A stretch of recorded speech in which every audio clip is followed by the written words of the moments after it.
नमस्कार दोस्तों, मैं हूं दामिनी यादव और आप देख रहे हैं ए जिंदगी। ए जिंदगी के इस वीडियो में भी मैं आपके लिए लेकर आई हूं कुछ ऐसा जो आपकी सेहत, आपके सामाजिक सरोकारों से जुड़ा हुआ हो। सर्दियों का मौसम कुछ तो शुरू हो चुका है।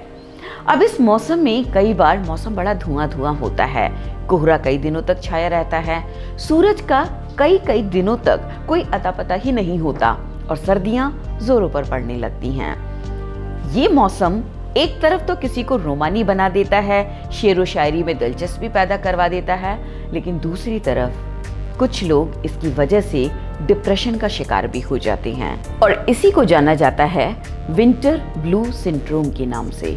तो आइए जानते हैं क्या है विंटर ब्लू सिंड्रोम। किसे कहते हैं winter blue syndrome? Winter blue syndrome एक प्रकार का अवसाद की अवस्था है, यानी कि डिप्रेशन का एक रूप है।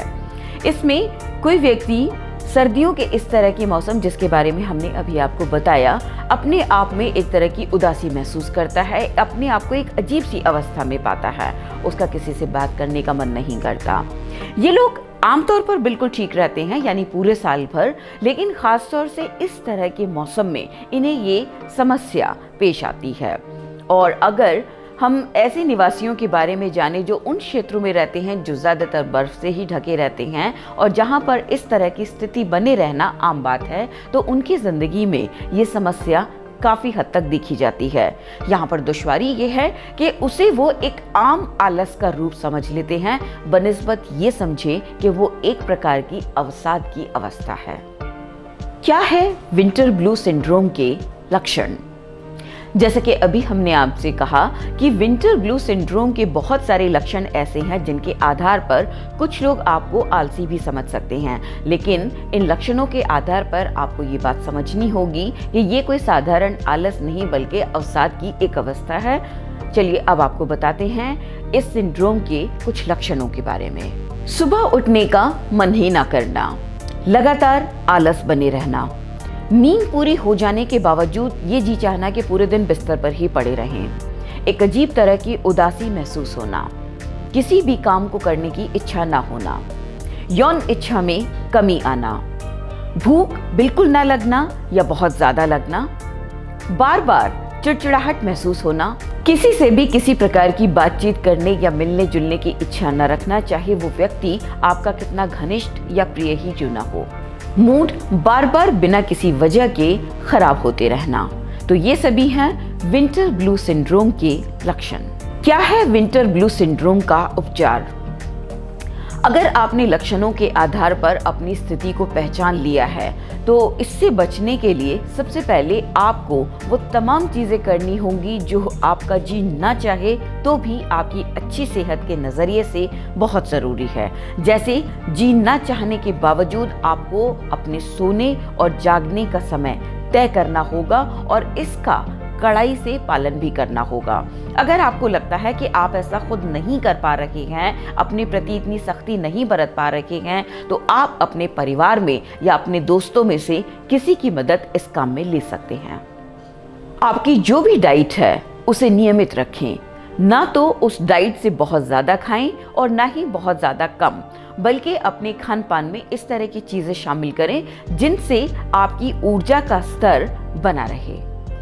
अंधेरी या कम रोशनी वाली जगहों में रहने के बजाय ऐसी जगहों का चुनाव करें जहां पर रोशनी न सिर्फ पर्याप्त मात्रा में मौजूद हो बल्कि थोड़ी तेज हो तो ज़्यादा अच्छा है। अब चाहे ये आप अपने दिन की रेगुलर काम कर रहे हो या फिर पढ़ाई लिखाई ही क्यों ना हो। रोज़ाना कम से कम 30 से 40 मिनट का व्यायाम ज़रूर करें, लेकिन एक्सरसाइज का तरीका ऐसा रखें जो थोड़ा सा मनोरंजक हो, जैसे एरोबिक्स, जुम्बा वगैरह। जब आपका मूड खराब हो तो ऐसे में टहलना एक अच्छी एक्सरसाइज है, लेकिन कोशिश करें कि आप अकेले टहलने के बजाय अपने किसी दोस्त या परिजन को साथ लें और टहलते टहलते कुछ दिलचस्प बातों को अपनी इस एक्सरसाइज का हिस्सा बनाएं। इस प्रकार के अवसाद में विटामिन डी और विटामिन सी बहुत ही महत्वपूर्ण भूमिका निभाते हैं, इसलिए जब भी धूप निकले कम से कम 30 से 40 मिनट धूप की सीधी रोशनी में ज़रूर बिताएं। अपनी डाइट में ओट्स, बीन्स, पास्ता, मछली और विटामिन डी युक्त अन्य खाद्य पदार्थों को खास तौर से जगह दें। अगर आपका जी ना चाह रहा हो, उसके बावजूद संगीत को अपनी दिनचर्या का हिस्सा बनाकर रखें, लेकिन कोशिश करें कि संगीत बहुत सूदिंग या बहुत हल्का ना हो। उदासी भरा संगीत तो बिल्कुल ना सुने, बल्कि कोशिश करें कि इस समय अपने पसंदीदा डांसिंग नंबर्स या फिर तेज प्रकार का संगीत ही सुने।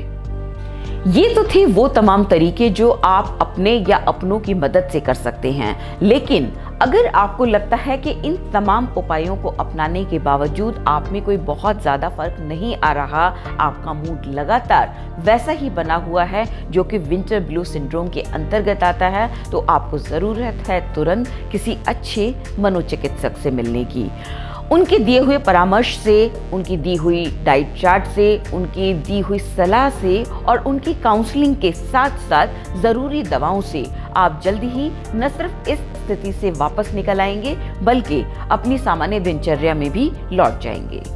जिंदगी में ऐसी बहुत सारी छोटी छोटी परेशानियां, छोटे छोटे रोग होते हैं जो कब हमारी सेहत पर बड़ा असर डालने लगे ये हम खुद भी नहीं समझ पाते। तो ऐसा ही एक रोग है, या कह लीजिए कि एक समस्या है, विंटर ब्लू सिंड्रोम, जिसके बारे में हमने इस वीडियो में आपको आज बताया है। तो अब आप भी कोशिश कर लीजिए इस सर्दियों को थोड़े रोमानी तरीके से बिताने की, ना कि मूड ऑफ करके या विंटर ब्लू सिंड्रोम की चपेट में आके बिताने की। इसी तरह के वीडियोस लगातार पाने के लिए आप हमारे चैनल को सब्सक्राइब करना ना भूलें, साथ ही इसके लिए बेल आइकन बटन जरूर दबाएं। लाइक, शेयर और कमेंट बढ़ाते हैं हमारा हौसला।